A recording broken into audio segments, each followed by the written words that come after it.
Serangoon Road is officially the oldest road in Singapore. It was once a bridle road, a track that started from somewhere in Rochor all the way to Potong Pasir, and extend the road from Woodsville or Potong Pasir all the way to Kangkar.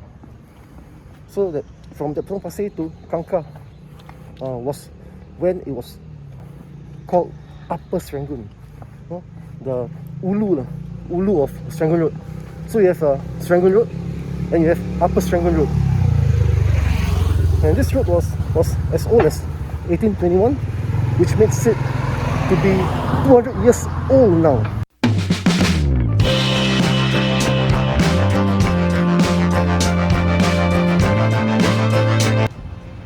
This is the old St. Gabriel's Primary School, just behind the Masjid Yusof Mosque.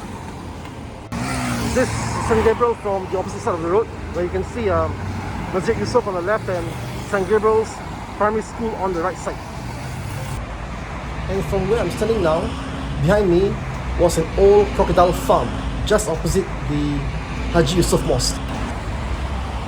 From Haji Yusof Mosque, just beside it is the Bavista Serangoon Church. It's very interesting to see different faith built side by side. And after this the Serangoon Church, we have the Tua Mu Kung Chinese temple. It's a very old temple. I think it was built in the year 1881. And I'm sure even before that date there was already a temple, a place of worship. As you can see here, it has taken a few facelifts as they widen the road, as they upgrade Upper Serangoon Road. This temple also took a major development. There is a heritage board here also. You can see how it looks like before.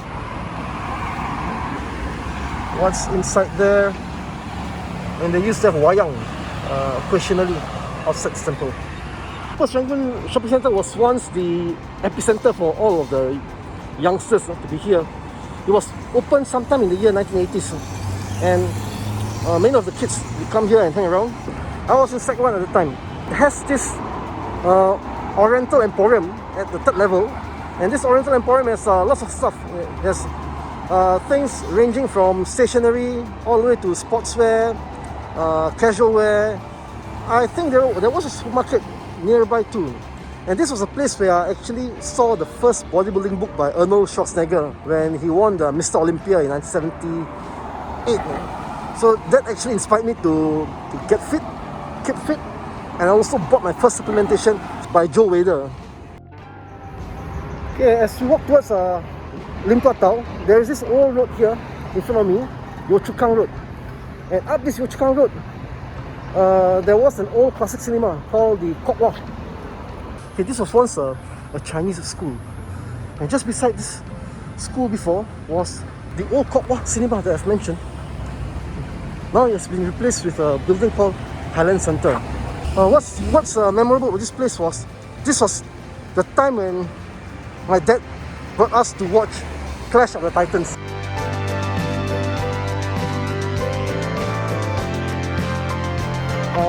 My dad told me you just got to be prepared, because in this cinema, during the interval, people will start to smoke, or the place will be a bit noisy, and it was quite true. I remember there was a kacang putih man who came into the cinema during the interval time of the movie Clash of the Titans. I can't remember what date was it. I think it was 1981 or 82. But it was quite a unique and a memorable experience to be in one of these old cinema, which you will not experience like that again today. There's still lots of old shop houses here, old terrace houses. This place was also known as Chia Keng. It's totally transformed. Before, here was once a fifth mile market. I remember I used to come here with my late grandmother. She would ask me to accompany her. So when she asks you to accompany her, there will always be something in return, and I would ask her, can I have a plate of mee goreng by this gentleman called Muhammad Ibrahim. Okay, he was very famous. This Muhammad Ibrahim, mee goreng. He cooked in a Chinese style, like char kway teow, but he used yellow mee, and it was very nice. You know, it was very nice. It really resembles like the old Chinese char kway teow. And what's unique was he used lots of cockles in his mee goreng. That's the only thing I know, because I mean that's the only halal food that I could eat. I'm sure there are other food like yong tau fu, you know, or Hokkien mee that was popular once in this place in Lim Tua Tau, which was now a terrace house, all built up. But I'm sure those terrace houses, those old rows of terrace houses, they were once an old estate. It was once an old fixture here. When the market was just along those car that was parked there. So there was once a market that looks like this. Okay? If you like my video, please subscribe to me. Thank you. So the road I'm walking right now was the old Lim Tua Tau lane, where you will walk and wait for taxis, or some lorries will unload the goods.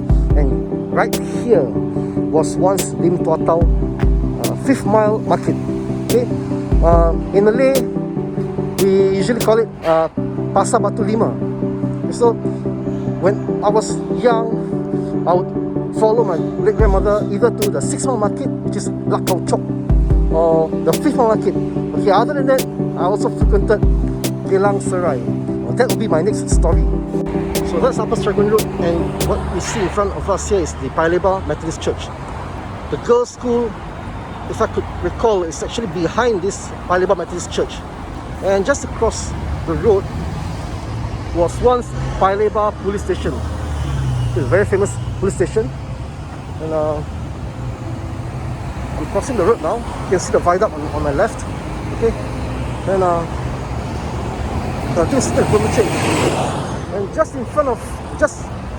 beside me is the boundary road. So the boundary road that I mentioned, they did a cut and they expand this road just to accommodate the jam, and it goes all the way straight to Upper Paya Lebar Road. Okay. Across Lorong Lilian was once the old Paya Lebar Police Station, has been replaced with Forest Woods Condominium. I remember there was also a row of terrace houses that does stationery, printing, a small publication. It was demolished in the year 2000. Then it was left barren for a while. This is the Lorong Lilian Estate, Block 2, where we used to live after we were asked to vacate our house in Lorong Berhala, or 120 Charlton Lane. Maybe somewhere up there. And this playground was a place where I used to play badminton with my friends, and my dad also played together with us. He was a good player. So this was where I started to socialize and make friends with people of Lorong Lilian. This was once an open field where the boys would play soccer.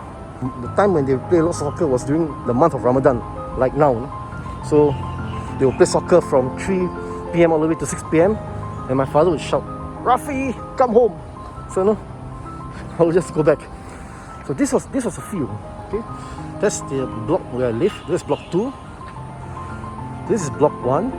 Okay, the main road, Upper Serangoon Road, is just in front of this block. And here was once a Chinese cemetery.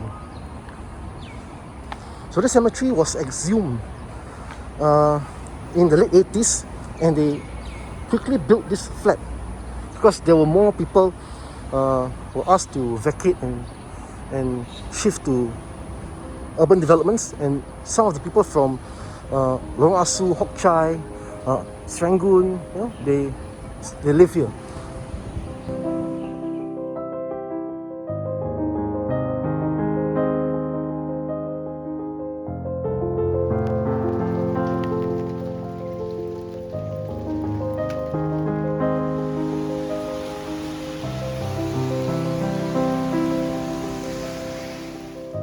This is next shopping centre. and it shows the Upper Serangoon Road already has an MRT of its own called Serangoon. Okay, towards Upper Serangoon Road, just after Kampong Bukit Arang, there is also a kampong there, Kampong Woodley. And after Kampong Woodley, there is this hospital. The hospital is called Young Doc Hospital. Yeah, my brother and my sister was born there. So look at the direction there, that's the Alkaff Lake, and spread all the way here to the Serangoon Utama, which was once upon a time there up the hill. Okay, the tree still survives, which shows the relief of this undulating ground. Okay, this plot of land was once Serangoon Utama. Okay, Serangoon Utama was there, and then they actually built an artificial lake, which is Alkaff Lake, just in front of the school. But the original lake is not there. The original lake was actually beside Cedar Girls, which is about half a kilometer to the east. Okay, this little road you see here was once the old Upper Aljunied Road, and now it's been converted to the future Serangoon Utama Heritage Walk. And if you want to know where the Upper Aljunied Road being transferred to, it's actually parallel to this road, which is there. You can see the vehicles coming. So that's the diverted Upper Aljunied Road. And in front of us here was once Serangoon Utama. So there goes Serangoon Utama. Oh my Singapore. The only two big names left today along this stretch is Bidadari and Alkaff. The Bidadari Park was purchased by Henry Mitchin Simmons. Then he developed a place and also had a house here. But he only lived here for about 5 years. After she sold to William Napier, the gentleman who built Tyersall. Okay. A year later, William Napier actually transferred the property to Maharaja Abu Bakar, and Maharaja Abu Bakar lived here with his second wife, Encik Zubaida. She was also known as Cecilia Lange. So in this istana here, they bore a daughter and a son, which is the successor, Sir Sultan Ibrahim Al-Mashhur. Okay, this is the end of my journey, which is Masjid Alkaff Upper Serangoon. Okay, this mosque was built in the year 1930, right after Syed Abdul Rahman Alkaff acquired this piece of land. While he was building the Japanese garden, he also built a mosque here. And why I stopped here, because this road here outside is the end of Upper Serangoon, or should I say the beginning of Upper Serangoon, all the way to Kangkar, which is the end of Upper Serangoon. So the Upper Serangoon Road stretches from Potong Pasir at that direction all the way to Punggol. Okay, so that's the end of my heritage walk for the Upper Serangoon series. Keep up to my channel and join me in my next video on my kampung.